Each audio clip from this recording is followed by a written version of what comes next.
the BTF podcast. That's the Back to Football podcast, the number one podcast for people who probably should talk about something other than football. Now, today is December 21st, which I think is the winter solstice. It means it's the shortest day of the year, the least amount of light. And Boothie, I think at the moment there feels like the least amount of light in our lives on tier 4 lockdown. What is happening? What is happening? Oh, bro. Boris has just messed up all my plans. I was supposed to go Cornwall tomorrow. The missus can't go down there no more. Supposed to have an auntie and an uncle around for Christmas Day. Not do that no more. So it's been me and her locked down together. It is absolute madness. Like the fact that we've gone like full lockdown, no lockdown, tier 1, tier 2, tier 3. Now that like just pulling new tiers out of a hat. And now we're like banned from traveling like anywhere else in the world. Like, surely this is evidence that Boris Johnson does not fucking know what he's doing. Bro, this guy has not got a Scooby-Doo. When he said, tier 4, I was like, I swear there's only 3 tiers available anyway. It's like a wedding cake. It's like a wedding cake. You know what I mean? Get there, bro. Like, no one wants the top bit. No one wants the 4th tier. I want the base. Yeah. So we're on the fruitcake bit at the top of the moment. You know what I mean? It's not good. It's not good. So yeah, it's messed up your Christmas. Yeah. It's not changed my plans massively, but at the same time, it's a lot of people I know that had big plans and was going to go places, and it's not nice that all those things are kind of scuppered. But yeah, the whole thing seems to be a mess at the moment. And like I mentioned, we're not in the UK. You may be listening in the States to this podcast, but pretty much like most of the countries in Europe have kind of banned travel from Great Britain at the moment. So we literally couldn't fly out to different places even if we wanted to. Which I hear like half of the UK is in Dubai apparently. So I don't know whether they're gonna be able to come back. All the forex traders and guys that probably had jobs in Canary Wharf before everything kind of kicked off.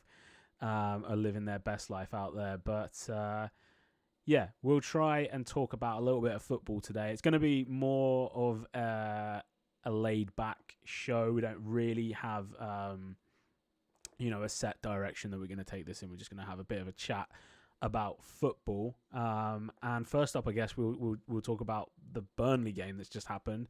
Burnley 2, Wolverhampton 1. Now, that's not a result that we're expecting, surely. Nah, there's no way.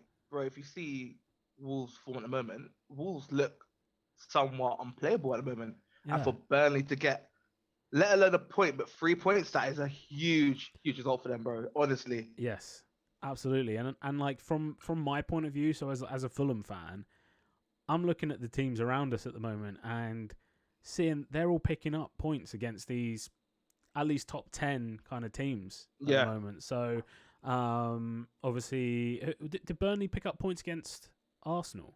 They beat us. Yep, they got 3 points against us, 3 points against Wolves. I'm just looking at their form now. So they beat Arsenal. They got a point against Aston Villa. They've just beaten Wolves. They got a point against Everton. I think Sean Dyche is very safe in his job there, isn't he? Yeah. I think, you know what? I think ever since he got them into Europa League a few years ago, I was like, this man now can leave Burnley when he wants to leave Burnley. You know what I mean? Like with a statue.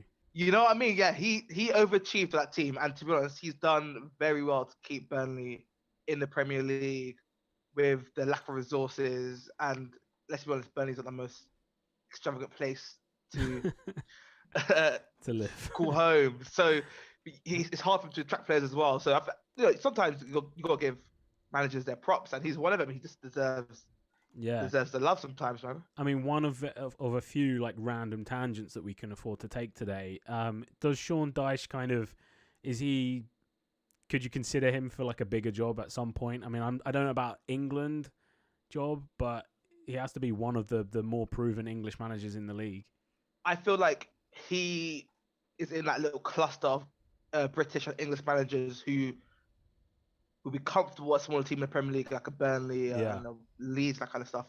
But they won't get I say Leeds, like a small club. You know what I mean? Fans absolutely like smashing up their TVs when they hear that. You know what I mean? Like it's like him, Sam Allardyce and Eddie Howe. Like they're like good English managers who won't get an opportunity to manage a big club, and I feel like he deserves to have the opportunity. So Allardyce went to Everton for a bit, kind of did all right, but I could see Daichi doing quite well. Not at a top 6 club, but a team like, let's say, Leicester. Leicester. But And why they're sort not? of top 6 now, aren't they? Yeah, Really? oh, they are. Yeah, but like a team like Leicester, or even Newcastle, for example. Yeah, I think you do. Southampton. Yeah, those. Yeah, Yeah. they're all above us. I can't even say much. Maybe an Arsenal, mate. You never know. Yeah. A new Sean Dyche at direction. Arsenal. But yeah, anyway, for Fulham, we've had some good results of late, and we played some good football, and I think we're unbeaten in the last 3. But still, teams around us are all kind of picking up points, and there's only between 6th or 17th place and 8th in the league, there's like 10 points difference, which is the difference between Brighton on 12 and Chelsea on 22. So such a close league this year, and everyone's taking points from everyone. So it's very, very difficult to kind of predict what's going to happen at the top or the bottom. I think at this point we can kind of say Sheffield are gone, but Yeah. at the end of the day, they're only 8. Well, they're 10 points from safety, which is a lot, and they do look pretty bad. But again, I wouldn't completely write them off. I think they'll stick with Chris Wilder for the season, and go down. He'll go down with his ship. I think. Yeah. Do you think they might sack him? I feel like they don't have the right to. Yeah. You know what I mean? Like, didn't he take them from like League That's my thing. Like League 2 maybe. This linking with Slavan at West Brom gets sacked during a week. I can't stand it when managers take a team up from League One to the Championship to the Premier League, or from Championship to the Premier League, and then don't get their fair swing at it. You know what I mean? Like, they've worked under these hard conditions and the pressure to get from Championship, which is one of the hardest divisions I think in the world to get out of. You know what I mean? Yeah. And then not get a fair shot at the Premier League. Like, that's his team. He did the graft. So you're telling me he gets promoted, then what? They're not in top 10, so he gets sacked. Nah, mate, give him a chance. Let's be honest. You don't expect to stay up. You know what I mean? Yeah. You're gonna be one of the weaker teams in the Premier League, so you've got to expect to have a fight. Yeah. So, for example, if Fulham sacked Scotty Parker, I'll be so pissed off. Yeah. I'll be so pissed off, bro. I think there comes a point as well in every Premier League season for usually that team that is bottom, maybe the second, like 19th place as well, where they start to build for the Championship, and they start to think about the rebound, and obviously Fulham did that the last time that we were in the Premier League. We started signing certain loan players on permanent deals and doing different little bits of business here and there that meant that we were actually able to hit the ground running when we went back down into the Championship. I could see Sheffield United doing exactly that and just keeping Chris Wilder in there. Most of their team, I think, would stay with Sheffield United in the Championship. Yeah. And obviously with the current financial, packages and the parachute payments and stuff, like you can pretty much have your Premier League squad for 2 seasons. Yeah, no, I hear that. With, maybe the exception of 1 or 2 star players, but I don't know how many top stars do they have in the Sheffield United team. I was just going to ask you, because I think the only man I could see leaving Sheffield would be Sander Berge. Yeah. I think he'll be the best, isn't he? Yeah. He got about 20 mil, 22 mil. Yeah. I think for him, I think he has ambitions to play. Yeah, 22 years old. Yeah. I think he has ambitions to play European football, because he was doing well at Genk. Where the Genk came from? I think it was Genk. He was doing well. I think I'm pretty sure it was Genk. Yep. He's played European football. You know what I mean? Yeah. And when Sheffield were on the cusp of getting Europa League last year, I think he thought, like, cool, we'll push on this year and try and push for Europe. But so if Sheffield were to go down, I think he'll be the only one really that'll be. Yeah. Other than that, they have got they've almost got a ready-made Championship team there. Yeah. And that's a good thing. I didn't realize Jack Rodwell is on their books. He hasn't played a game yet this season. I saw Football Manager. I was like, How's this guy I still know, man. how's he still kicking ball? Did Let you alone ever in the Premier League. did you ever watch Sunderland Till I Die, the documentary? Oh, bro, yes, I watched it. Oh, he's an Oh, absolute villain in that, wasn't he? Like, he's a prick. He was a yeah, prick. yeah, he was Was a on big 80 grand villain. a week. Didn't want to take a wage cut. Yeah, Sunderland won the ropes, and just he wanted was to just see out his contract, didn't he? And yeah, just like take that money and drove them like back into the into the League depths of League One, One. wasn't it? Yeah. Right, you had a question for me about Southampton, I believe, and I don't Yeah, know the question, so go for it. yeah, I feel okay. I don't feel like we've given Southampton a lot of love so far. We have, but not like I the agree. credit they deserve. So my question was to you, like, which Southampton team is better? The current one he's playing now, that are playing quite well in the Premier League, or is it the team that Poch had? So when Pochettino was at Southampton, he had, let me get some players up for you. Was Just it Mane, Tadic, Pele? that team. So he had them lot, Adam Lallana, Jay Rodriguez, Ward-Prowse come through the scene. Bertrand. No, Luke Shaw. Oh, Luke Shaw, He yeah. had Lukey Shaw there, Was Van Dijk? Schneiderlin. Van Dijk was in that era as well, and Dejan Lovren, as well as Lovren, yeah. Fonte. Yeah. So he had all them players. I'm saying, do you think was that batch of players Poch had better than the current crop that Hasselhoeven has? I think so. I do, and you look at Van Dijk's now probably the best defender in the world. Mane is in probably the top 5, maybe top 6 players in the world. And Pele's on 300 grand a week in China. Tadic is playing Champions League football year in, year out, and is actually, a very, very accomplished player now. I think he's actually probably improved since leaving. Yeah. And Dejan Lovren, I think he's at Zenit St. Petersburg. He scored a howler of an own goal the weekend just gone. Or no, the one before last. So he's probably fallen off his kind of prime since then, because he was fairly old when he came to Southampton from Lyon in the first place. I think he was 26 or so then, and then I think Liverpool had him in his sort of late 20s. But I don't know. Yeah, I think the current Southampton team is good. I mean, I think Ward-Prowse and Oriol Romeu are kind of the heart of that midfield, aren't they? And then I feel like they've got quite good value up front in terms of is it Shane Long and who are they playing up front at the moment? So they're playing a front three of Danny Ings, Che Adam, and Theo Walcott. That's it, Che Adams, yeah.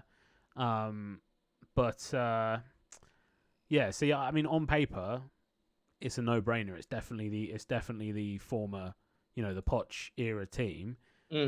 But that probably lends itself a lot of credit to Hasenhüttl in the fact that he's getting so much out of this team. Yeah, I've just got the lineup here. So McCarthy, Kyle Walker-Peters, who was sort of on the scrap heap at Spurs. Yeah. Bednarak, who they've plucked him from nowhere. Vestergaard as well, and Bertrand. Then Gineppo, Romeu, Ward-Prowse, Walcott, Ings, and Adams. It's just a very, very, very well drilled team. There's no. There's no star, is there? No, there's a lot of players here that I think, again, if they were in the Championship, I'd be like, oh, fair enough. Shane Longs and Danny Ings are playing in the Championship now. Like, no problem. Like, I wouldn't necessarily, you wouldn't look down on them for it. Nathan Redmond, Walcott, they're all players that you could probably easily see at this stage of their career. These players have been around for more or less like 10 years each now, haven't they? Like, if you saw them playing in the Championship, you wouldn't really think any different of it. So I think the manager is brilliant there, and I think he'll get a top 6 job. Oh, and I wouldn't be surprised if he's someone that it doesn't look like they're going to have to replace him at the moment. But Man United, I think, I've got one eye on Hasenhüttl. I think. You think he's a big enough name for them, though? I think he is. Like, I think Southampton are very much like a. a stepping stone, aren't they, for sort of Premier League greatness? It seems like a real breeding ground for elite Premier League talent. Johnny Mills is thinking of joining. I'll say up to you, John. I said, yeah, but it's casual. Just a casual one. Be good if you joined. Just a casual one. Be good if you join, but no pressure. Yeah, I don't know. I certainly think he's an option. I think I could see him even going, maybe if Nuno went somewhere, he would maybe step in at Wolves. Leicester, you never know what Brendan Rodgers is probably well within his right to get another, a bigger club than Leicester. And all due respect to Leicester, Premier League winners, very consistent, very well run club in terms of their kind of management structure and their chairman and etc. But I think Brendan Rodgers is an elite manager, in my opinion. I think he could possibly get a bigger job, but then did he fly too close to the sun with the Liverpool job, and would he take? He wouldn't take the Man United job out of respect to Liverpool. Yeah. He might. I could see him maybe taking the Arsenal job. I think if they offered Brendan Rodgers Arsenal, he would think. I think you got to be thinking about that. Yeah. Surely. Didn't Arsenal have some Northern Irish legends? We had. I know. We had some Irish ones. Yeah. Robbie Brady. Sorry, and then was there from back in the 80s. So I know back in the day with some Irish lads. Yeah. But yeah, Brendan. I think Brendan is very underrated as a manager, and I think it's not down to his tactics and how he is. I think it's I think it's not by his tactics. I think it's how he is as a character. When you hear him speaking in press conferences, you're thinking this guy sounds like an absolute twat, and he's very cocky. But like when you see him on the side of the pitch, you can see what he can do, bro. Yeah, he did very well at Swansea, very well at Liverpool. He killed it at Celtic, and let's be honest, he is doing very well with his Leicester squad as well. Yeah. So I feel like he's another manager. He deserves another shot. Like I said, at a Big Six club. But then again, are Leicester now Big Six? Yeah, well, that's it. I don't know. That's the issue, bro. Because there's some very good, another guy that we don't talk about as being a very good manager, because again he had his chance at a Big Six and kind of got stung, is David Moyes. You think what he's doing? I know he's currently as we broadcast, Chelsea, I think, are beating West Ham, but he's doing a fantastic job at West Ham at the moment, and he's kind of risen from the ashes, I think, a little bit. David Moyes, like when he left Man United, he was an absolute laughingstock, wasn't he? And he went out and managed Sociedad, I think it was, for a while. Yep. And he's kind of worked his way back in there. Probably lost 10 years of his career almost now, or seven years of his career.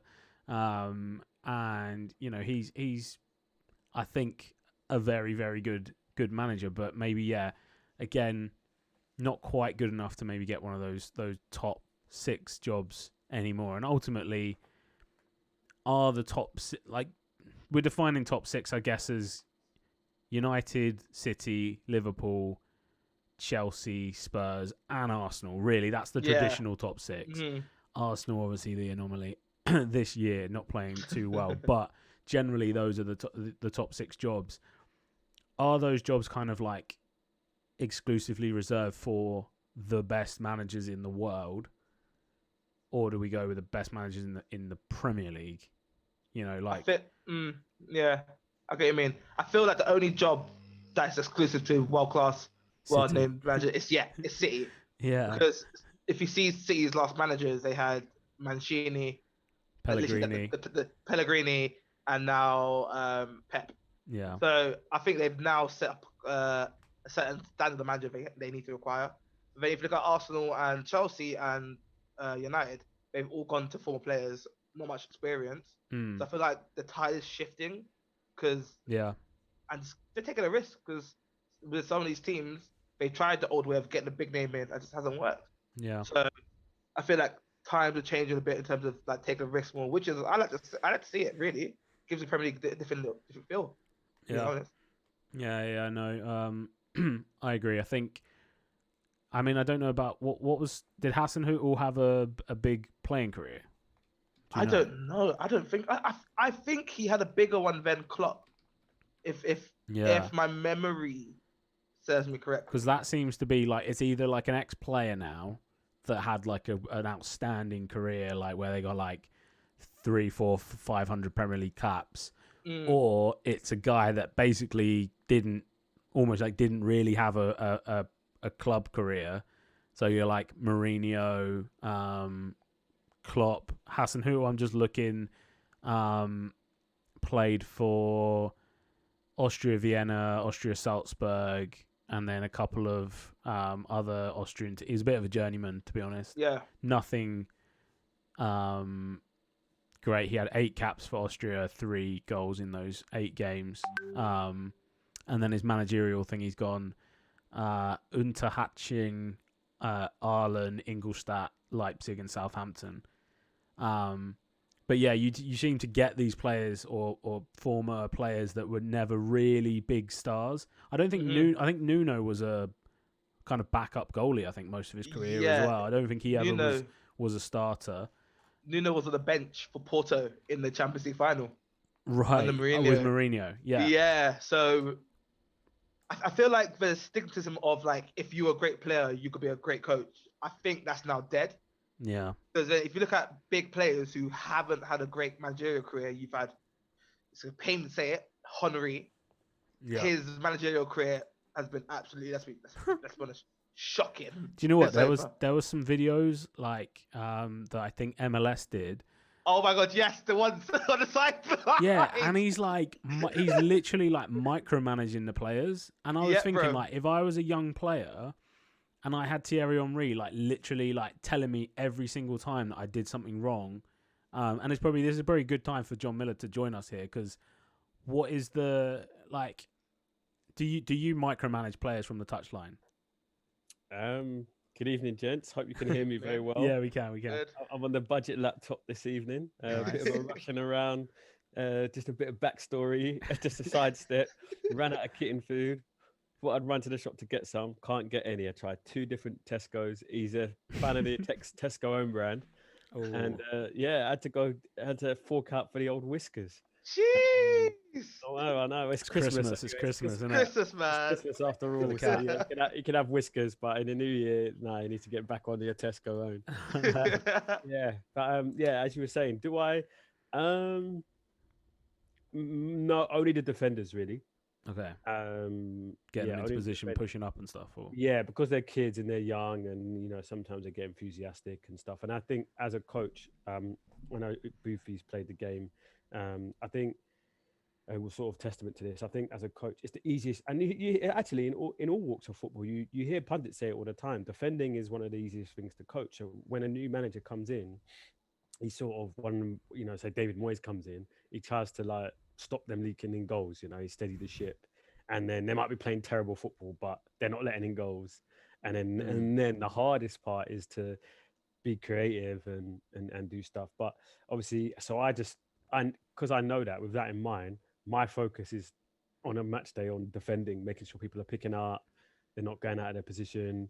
If it's a corner, not leaving 2v1s, and then everyone's going off because they want to score. It's just like, no, look, it needs to be 2v1 in our favour from a corner, like sort of thing. And that's it. When they're like sort of playing and getting into the sort of final third, I just let them do what they're doing. And they usually figure it out for themselves. People make runs. I might say something at half time, but during the game, I might say, oh, you need to get wider, you need to create more space, you need to make your foot run, stop coming to the ball. But it's not like pass it there. No, literally go back. And you can hear Mikel Arteta doing that, and it's just like, what are you doing? Well, the person that we were saying does it is Thierry Henry. So there was videos of Henry managing, is it Montreal Impact? Montreal. Yeah. So he and he's literally like they'd mic'd him up, or MLS had mic'd him up for a feature, and the guys that's on the right wing or whatever, or on the left wing, depending on which half it is, he's literally like go to the ball, come back, do this, do that, run there, like, and you're thinking these are guys that are playing in the MLS. Like, it's not like this isn't college football or high school football or under 16s football or anything. Like, these guys have surely got to be pretty good footballers to be playing in the MLS anyway in the first place. And yeah, we're just saying, like, ex-players don't always make the best coaches. Is Zidane an anomaly there, or is he not a good coach? I think with Zidane, someone would have to see him with another team. I think. I mean, wherever Ronaldo is, he's good. They're going to win. They're going to win things. And although they did win it last year, didn't they? Yeah. He's highly rated. He's quality, but he's had an amazing team. I'd like to see him go somewhere else, maybe like Napoli or something like that, and which he probably wouldn't do, but and see then. But yeah, I mean, so far, if you just look on the evidence, yeah, he probably is the anomaly. I'm trying to think of any others. Pep Guardiola. Pep. Yeah, Pep. Yeah. Pep came from the B team, went to Barcelona, destroyed it. But everyone's like, cool, give him another team. Went to Bayern Munich, again, destroyed it. But like, okay, tried it again. Went to Man City, destroyed it. So I get what you mean. Where's next for him? PSG. Yeah. PSG or Juve. I don't think Pep word this correctly. Pep won't go to any other team but a team that's a title contender. Yeah. So if you're going to France, you only go to PSG. If you're going to Italy, you only go to Juve. You know what I mean? I don't think Pep's the kind of manager who'll take on a project like who's taking on a project right now, for example, like a Klopp. He won't go to like a Liverpool who like top 6, top 7 at the time, and then rebuild the squad. I don't think he cares. I think he wants, boom, I want challenges, I want titles, so I'm going to one of the big teams just so I have the advantage. Yeah, and he's ruthless as well. I think when you go to clubs like that, you have to be times when you can't be ruthless straight away. If Klopp came in and was just ruthless, like Moreno needs to go straight away or whatever, then I think he would have been in an Arsenal situation now where people are like, huh? Like he's done. Arteta's come in. He's tried to be ruthless. Guendouzi's out. Ozil's out. It doesn't work when it's not a high achieving squad and everyone's winners. When everyone's a winner in that squad and it's high achieving, you can do that because you can just say, look, this guy's not cutting the mustard. If we want to win things, he's got to go, and I'll bring in a Kyle Walker, for example. And that's what I think Pep does. He's very good at identifying where the errors. I mean, look at Claudio Bravo. Brought him in, sacked off Joe Hart, who was big character in the dressing room. Brought in Claudio Bravo for whatever, and then sacked him off, and then got in Edison. With Arsenal or Liverpool at that time, they couldn't do that. They couldn't just, it might have been a couple of seasons, and then. You had to have a bit more patience and building and have a process and a project. There's no evidence so far to show that Pep wants to do that or can do that. But that's not taking anything away from him. Yeah, no, of course not. Also, like, are international jobs desirable anymore? Like, does anyone...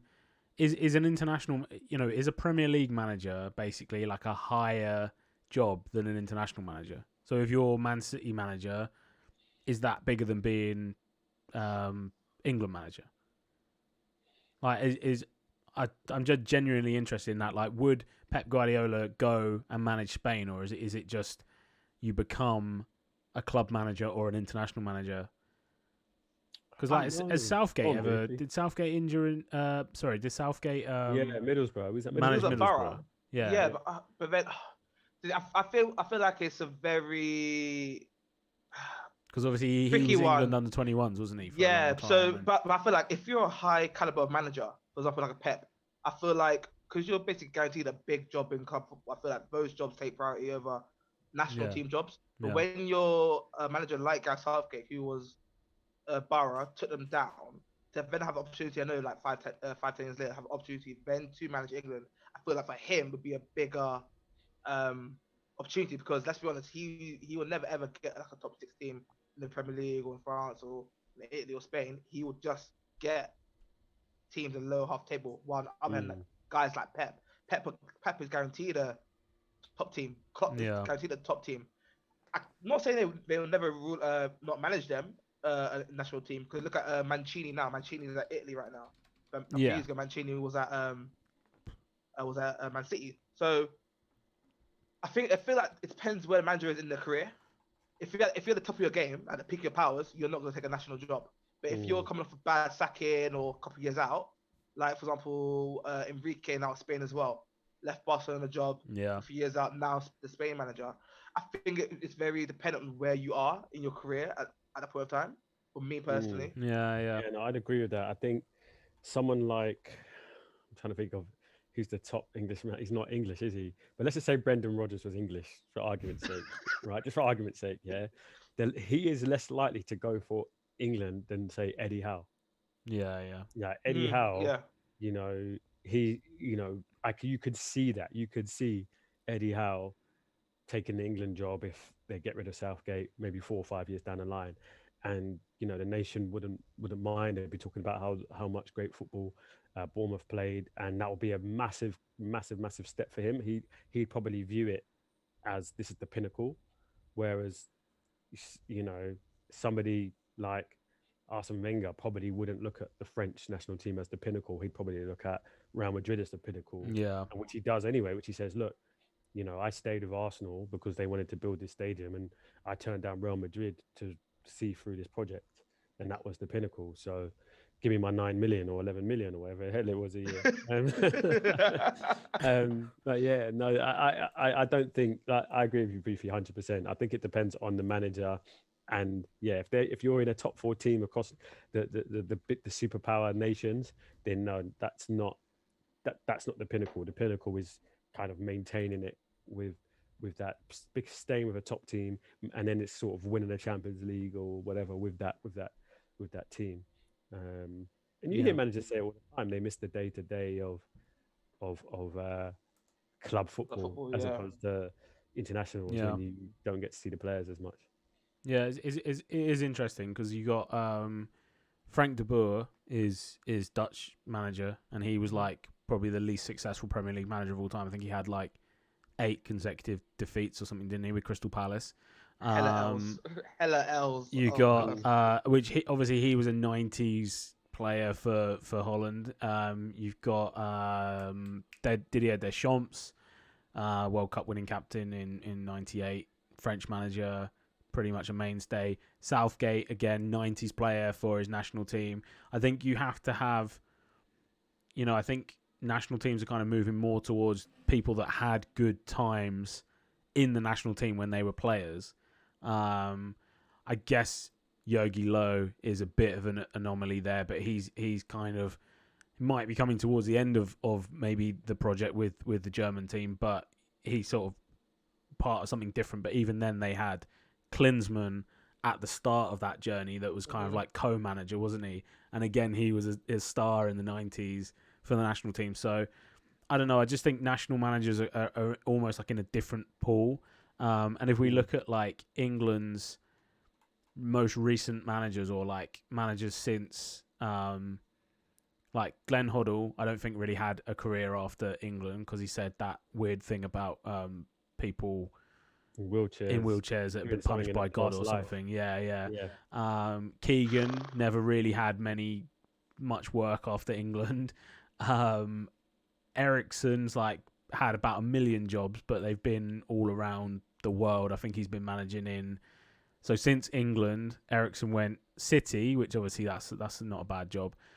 Mexico, Ivory Coast, Leicester, Guangzhou, RNF, Shanghai SIPG, Shenzhen, and most recently the Philippines. Literally, just following the dollar money. there, isn't he? Cash.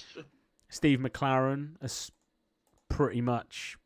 Again, he had a few little jobs. Didn't he manage FC20 for a Won the bit. league there. Fair. Yeah. You did all right. Derby, Newcastle, Derby again, and then QPR most recently. But again, his career kind of was ruined by the England job. Capello, So I think. exactly. I mean, look what you're saying. There's not. Yeah. It's not really a great advert, is it? It's not. It's not. For I think for it's somebody like, to do. No, it's not. Yeah. I mean, someone that's just come back in the last week from having their career ruined by the England job is Sam Allardyce. Again, he's had his head down, hasn't he? Since then, I don't know whether was the Everton spell post England. Was it Sunderland? It's one of those. Oh, he managed teams. Palace, Everton, and now he's at West Brom. No, But yeah, Sunderland was before the England job. And obviously Roy Hodgson maybe is a bit of a, he's a mainstay Premier League manager, and I think he's a good manager. But again, his reputation was tarnished quite significantly, I think, as well by his time as England manager. But yeah, it's interesting. By the way, John, I know you joined like halfway through, but we're just letting the show just flow on a tangent today. Yeah. There's no set thing. But actually, Boofy has a good question that he can put to you that he put to me just before you. Oh, yes. Hello, John. I know. I was asked that earlier. Is the current Southampton team better or worse than the team that Poch had back in like 13-14? I think Poch, didn't he have like Mane? I'll give you some names. I'll give you some names that he had. He had Klein, Schneiderlin, Lovren. Schneiderlin, yeah. Rodriguez, Gaston Ramirez, Wanyama, Ward-Prowse, Jack Cork, Adam Lallana, Luke Shaw. He had Mane. He had Cam Chambers. And Danny Osvaldo, if you want to throw him in there. Right. I think Poch had a better team, but I think the problem that Poch had is it was a different time where it was like, I'm not saying it's never going to happen, but the likelihood of, say, Ings, going to Spurs next year or whatever is unlikely. He's same for someone like Walcott's doing well, Redmond, because he's got them playing well and the Premier League's a bit more open. They'll probably stay. I think when Poch was there, it was like you're just losing players left, right, and centre, just losing players. Yeah. Like on a train, like when they wheel the trolley through and say, like, "Would you like anything from the trolley?" That's what Southampton were like back then. It was just wheeling them around the country. Would you like anything from the trolley, like Liverpool and City and everywhere? Yeah, exactly. I just don't think he had the opportunity there to really build something and stuff, because I just think he just kept losing all his best players.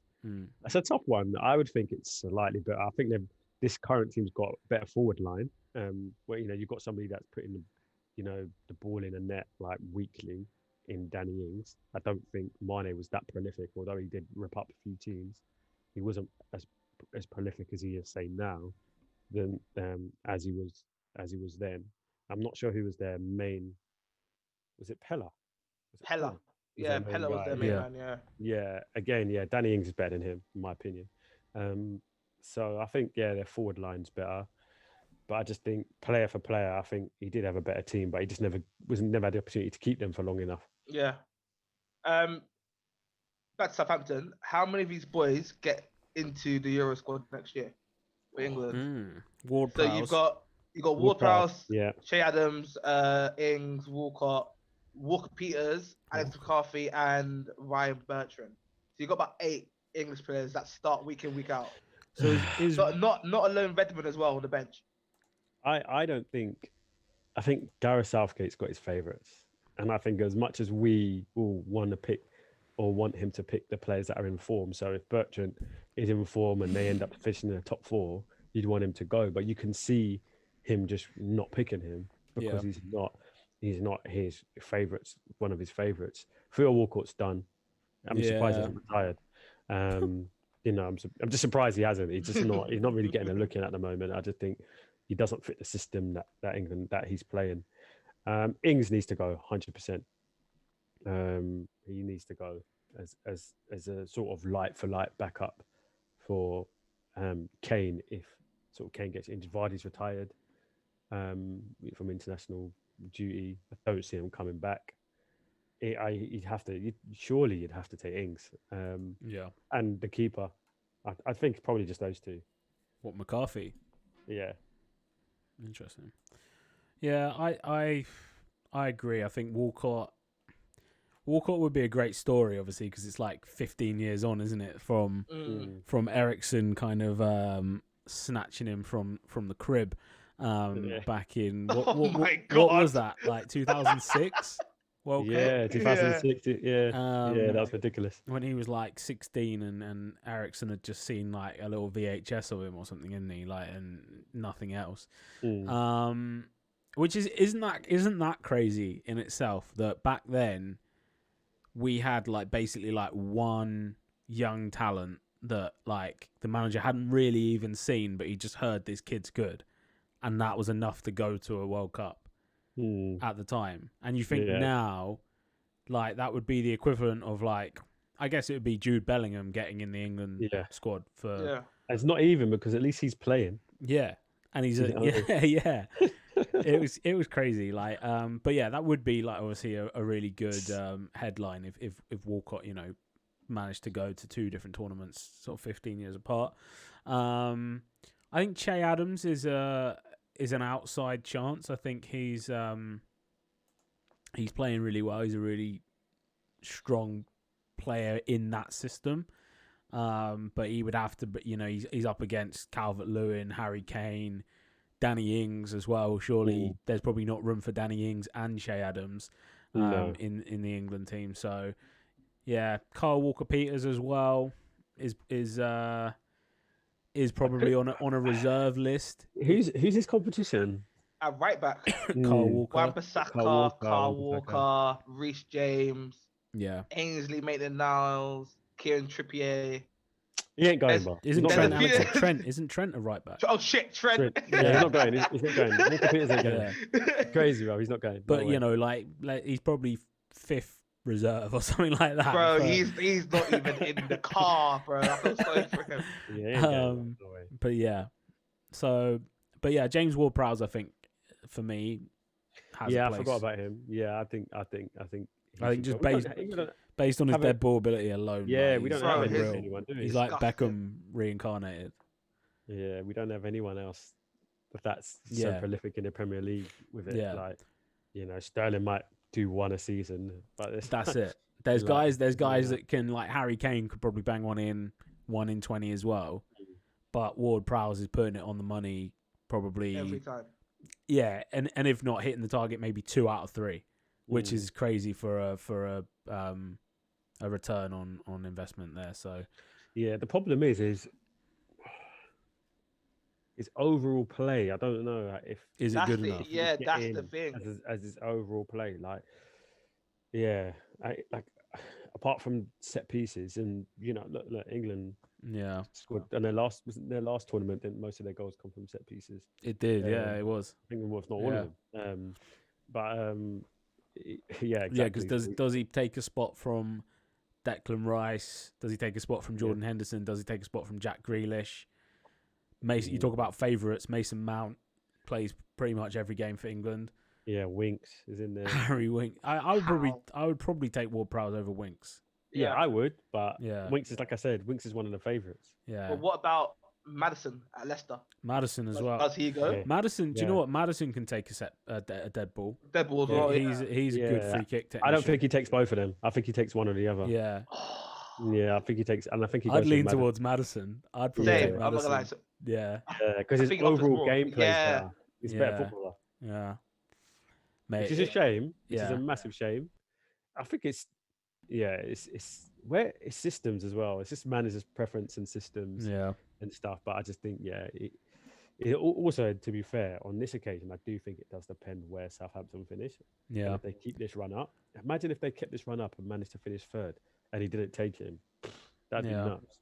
If you're a top level footballer and you're likely to be in and about international squads next summer and the following summer, like it's quite a rare opportunity. Like if you're say 27, which I think Sterling will be around, will he be 27? Yeah, something like that. But like if you're you could basically be 27 and 28 for 2 consecutive tournaments. So you can have 2 tournaments in your absolute prime, which is quite a rare occurrence, isn't it? Because usually you'd have the 2-year break in between.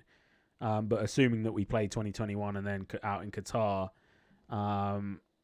maybe it'll be about 15 months in between, because the Qatar one happens in December. November. Yeah. November, December, yeah.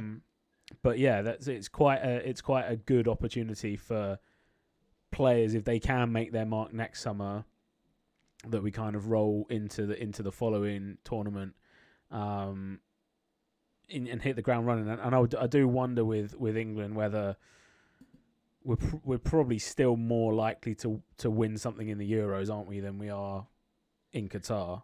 Yeah, we're winning out there. I think Brazil.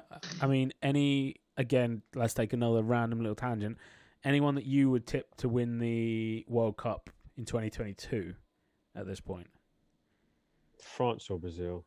Yeah, I think Brazil for me. Booth? I'm going out there. I'm going to say Holland. Is it? I'm going to put it out there. I love the way they play. I love the players they have. And if you have all these players firing at the same time, then Van Dijk, Van der Beek, Frankie de Jong, Depay. De Jong, Ronaldo. Bro, they've got some good players. But I think it's about getting. They've got good players. I just think that they just never get. Listen, they're the team that I supported as a kid. Like before, you got patriotism and that. Like every tournament, I was just like, well, Dennis Bergkamp, that's my guy. Yeah. I'm supporting Holland. That's it.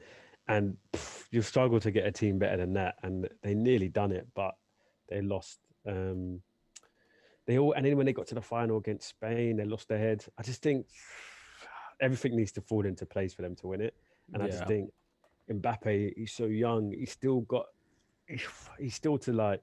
He's gonna have. He's got another 8 years at least. Yeah, at the top. Yeah. It'll take some stopping, I think. Yeah. Portugal. Put it past them. Portugal, to be fair, is a big shout. Yeah, Portugal is a big shout.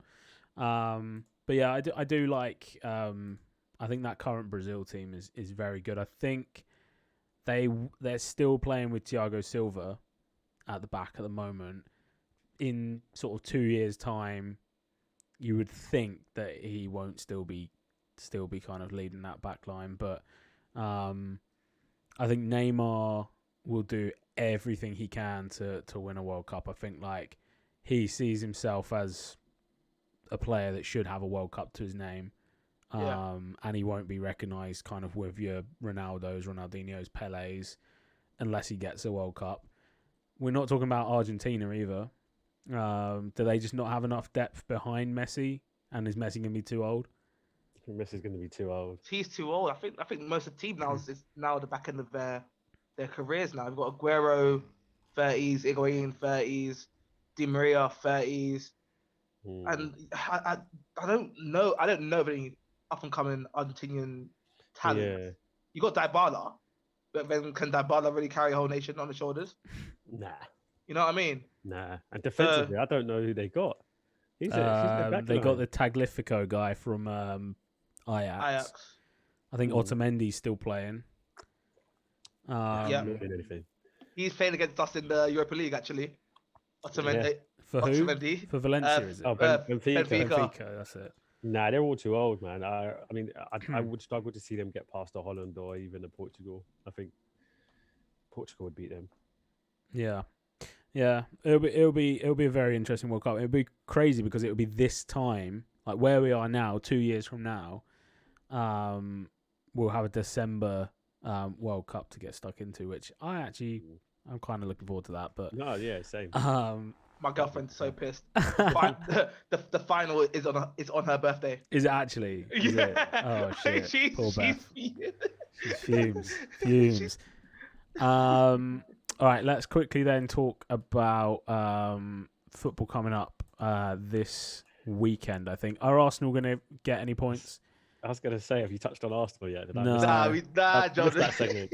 So did I have a question actually? Did Aubameyang just get dropped, or is he injured? And apparently he's injured. I mean, and if that's the line, they're sticking to it, because in the press conference today, Arteta said that he's feeling a lot better than he was a few days ago. Yeah. If we're going to have another scan, and he should be okay. That's basically what he said. I don't think he got dropped. He's not going to drop him. He scored in the last game, so Yeah. he wasn't dropped at all. That was a good Are we goal gonna as well, pick up that any- goal that he did score. Yeah, it was a good Yeah. goal. Are we going to pick up any points? Who have we got? Chelsea. Nah, no chance. Well, you know what? Tomorrow we've got City in the cup. Right. So I think it's a good time for him again, just to use a couple youngsters and a couple players on the fringes, just test them out, man. Because the current 11 aren't doing jack shit, if we're being honest. So he's better off throwing these boys in tomorrow. The people like Papa Mari, Cedric, them guys there who just haven't played. Yeah, I agree. Give them a chance, bro. And if they do well, play them with Chelsea on Saturday. You know what I mean? I don't know what it is. I don't know whether like Kia Direction has kind of got a little deal with Edu, and it's like saying to him that these players have got to play, because it's like Willian has been awful since the Fulham game, but he always gets 90 minutes, and people like Lacazette, who you can see he's off form, but he's really trying, yeah, and he's getting taken off. He's getting 15 minutes. And like I said on the podcast, I think it was when Neil was here, I know man's doing a few bits at the under-21s, but Nketiah, mark my words, he will not play for the senior team like regularly. Like that, he might get taken to a tournament, but he'll just be a bench warmer for someone else. Like, he is so bad outside the box. Yeah. He's outside the box. He offers absolutely nothing. Willian's the same. He's not really doing anything. They're all going backwards and sidewards. I listened to a debate between Robbie and DT today. I think it was recorded a couple of days ago. I listened to it as well. Yeah. And I think he made some good points. It's like, okay, yeah, you sack Arteta, you get Benitez, you get whoever. It's the same players, man. It's the same players. I just think, like you just said, Boofy, I don't know why. I think he actually thinks he's Pep. Like, where he's like, okay, I've got these players I can play in this tournament and they'll do well, and I got this squad I can play in this tournament. But the problem what he doesn't realize is this squad's actually really bad. Can't win a game, and City can do that, because you can have Jesus playing on the Carabao Cup game, and then when fit, Aguero will start the other game, and do you know what I mean? And you can do that, but Arsenal can't do that, because those players that are starting the Premier League games are not good enough. And he's making some really, really, really poor decisions. Like Maitland-Niles, he needs to play. And he needs to play like all the time, because he's fighting. I think I would say give him a window. Let's see what happens in January. Let's see if Arsenal is serious, because if they don't find a way to get rid of, Xhaka, he needs to go. Bellerin needs to go. Mustafi needs to go. Willian needs to go. If you could get in money for it, you need to send out what's his name on loan, and Nketiah needs to go down to the Championship, 100%. And they need to actually buy some player. When you hear the stats, how we could have got this player and we could have got that player, and they chose not. Like, we could have got Kante, but they chose Xhaka. He's still there. He's still there. He hasn't done anything since he scored a rocket against Watford in his first season or first couple of games. Apart from that, he's just. Did you get Xhaka in from Basel? Where did you get him from? Either Basel or a team in Germany, I think. I can't remember. Bayern Mönchengladbach. Mönchengladbach. Okay. There we go. I can't remember. Yeah, he's just awful. I just think when you look at Arsenal's starting 11, a team that lined up against Everton, how many of those players would you, Dan, as a Fulham fan, want in your team to help you not fight relegation? Now, this is let me see. I'm going to pull up. That's a question, John. So, that's a question. Who would I take in the... so Leno probably just about over Areola. David Luiz and Rob Holding would do a job for Fulham, and David Luiz is obviously David Luiz, but it's too much of a risk at the back. Tierney, pretty good player. Saka has been like that goal you said about the Aubameyang goal. Like, Saka's play for that goal was brilliant. But I haven't seen enough of him, to be honest. I haven't watched enough Arsenal since he's been in the team. El Nene, Maitland-Niles, and Ceballos. Take it or leave it. That's not an Arsenal midfield, is it really? No, when you're talking about like the classic Arsenal midfields, and even like the late era Wenger Arsenal midfields that people used to say, oh, he buys too much of the same player, and at least Cazorla was a brilliant technician on the ball. At least Rosicky had 100 caps for Czech Republic and played for all these different teams, and Wiltshire when cared fit, about he was the a club. good player. Yeah. Some good goals. Ripped up Liverpool. And Ramsey, you had good players. Ceballos, I don't rate him. I think is he the one that's had a couple of like cameras have caught him fighting with different players. Oh, bro, he scraps someone else. Warming up and stuff. He scraps anyone, bro. I like that's why I like Ceballos. That's why I've got time for him, because he's a bit scrappy. Yeah. In terms of like he won't take. Yeah, you know what I mean. Like he plays on the edge. That's why I don't mind him in the team. Yeah, I wouldn't mind keeping him. Yeah. But he shouldn't be starting. Nah. But yeah, like Willian, maybe like 2 or 3, 4 years ago, Willian would be. I mean, I know a lot of Chelsea fans rated Willian as like their most consistent player for years at Chelsea, and I don't think he got maybe the applause that he deserved 2 or 3 years ago. But yeah, like you say, he's not done a lot for you since. Pepe, I'd probably happily take Ademola Lookman over Pepe at the moment. Yeah, I would too. And like you say, Nketiah, Bobby Reed, or Mitrovic over him. So it's 100%. It's not. I tell you who you'd take. You'd take Leno. You'd take Tierney. You'd take Aubameyang and Saka, maybe. Yeah, and that's it. Yeah. Who else? Literally no one else. How mad is that about a big team like Arsenal? And probably Lacazette. Yeah. So think about it. For a big team like Arsenal, Fulham will only take 4 or 5 players. Yeah, that would actually. We should be taking the whole team. The whole team. Yeah. Deep it, just deep how bad that is, bro. Because if you gave Dan the Liverpool squad or the City squad, or even something like the Chelsea or United squad, he's taking 8, 9 players. Yeah, you know what I mean. Not the whole even team. Leicester, you're taking about 8, 9 players. You know what I mean? Taking 4, 5. Yeah, and that's the thing. I think I hear some comments like we're not 15th, like we shouldn't be 15th. Well, we actually should. Yeah. The players that you got, they're not better than the players above you.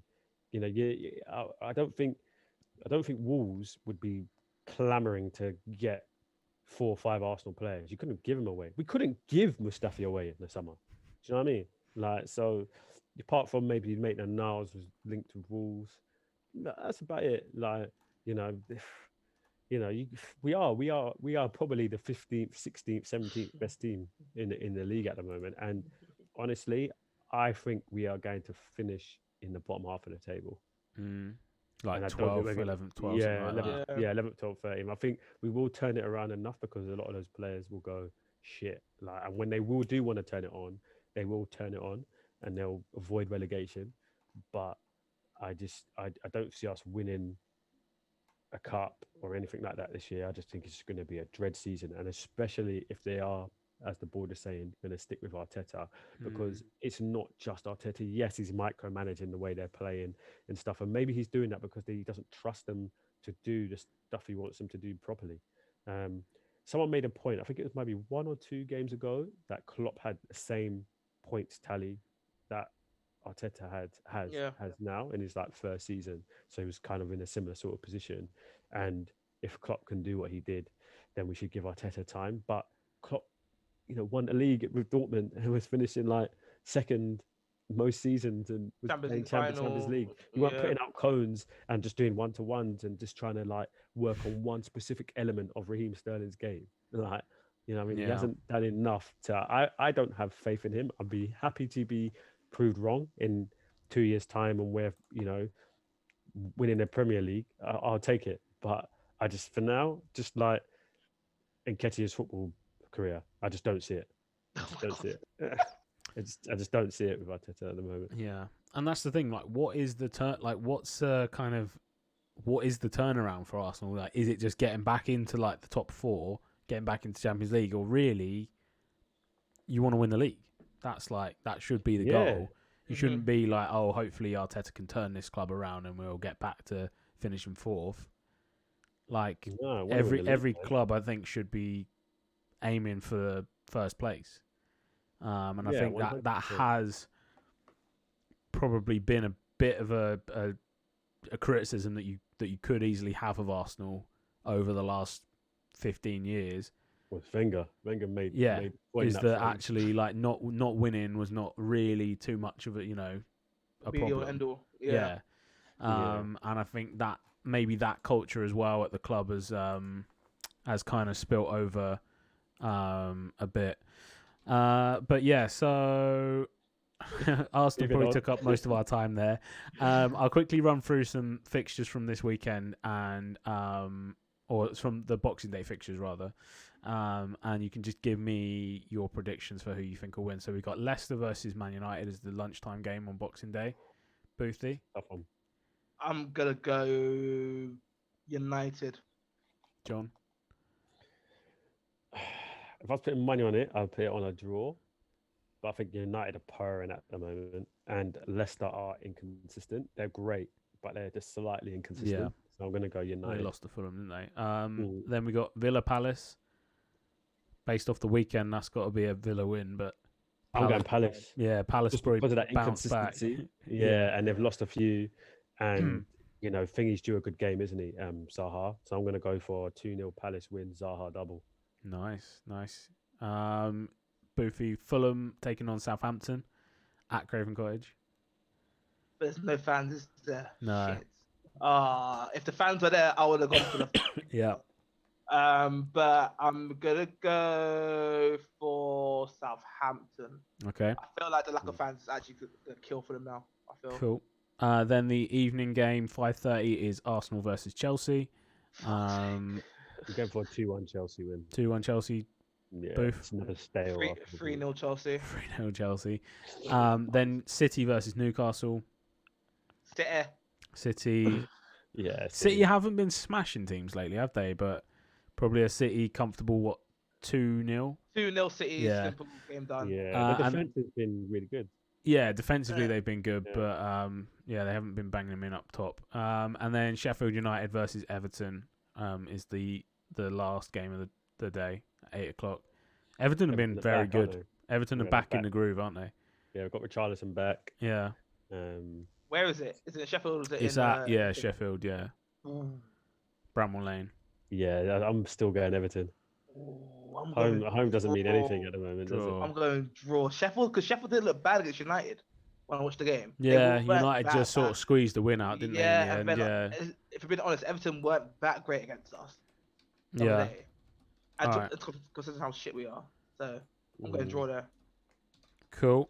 Well, those are the Boxing Day fixtures. We'll round the show off here. I think I've enjoyed this show actually. It's just a ramble about football, a nice little catch up.